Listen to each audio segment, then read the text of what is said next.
Nehemiah chapter 2. In the month of Nisan, in the 20th year of Artaxerxes, the king, when wine was before him, I picked up the wine and gave it to the king. Now I had not been sad before in his presence. The king said to me, "Why is your face sad? Since you're not sick, this is nothing else but sorrow of heart." Then I was very much afraid. I said to the king, "Let the king live forever. Why shouldn't my face be sad? When the city, the place of my father's tombs, lies waste and its gates have been consumed with fire." Then the king said to me, "What is your request?"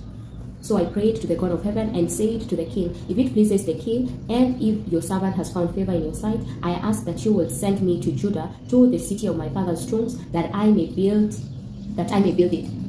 Joy, Acha! Joy! Acha!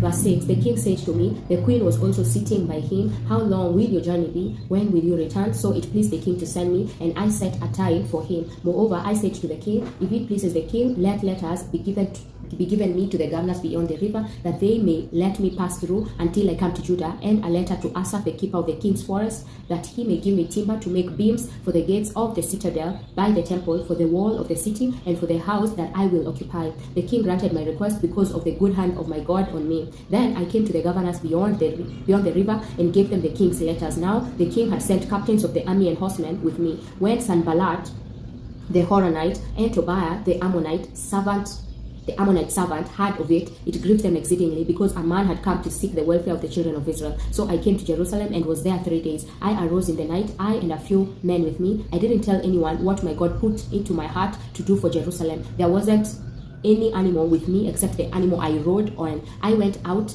by night by the valley gate toward the jackal's well, then to the dung gate, and I inspected the walls of Jerusalem, which were broken down, and its gates were consumed with fire. Then I went on to the spring gate and to the king's pool, but there was no place for the animal that was under me to pass. Then I went up in the night by the brook and inspected the wall, and I turned back and entered by the valley gate, and so returned. The rulers didn't know where I went or what I did. I had not as yet told it to the Jews, nor to the priests, nor to the nobles, nor to the rulers, nor to the rest who did the work. Then I said to them, "You see the bad situation that we are in. Now Jerusalem lies waste, and its gates are burned with fire. Come, let's build up the wall of Jerusalem, that we won't be disgraced." I told them about the hand of my God, which was good on me, and also about the king's words that he had spoken to me. They said, "Let's rise up and build." So they strengthened their hands for the good work. But when Sanballat the Horonite, Tobiah the Ammonite servant, and Geshem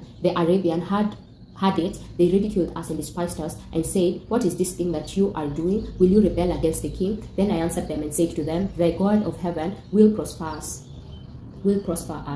Therefore, we, his servants, will arise and build, but you have no portion, no right, no memorial in Jerusalem." Amen.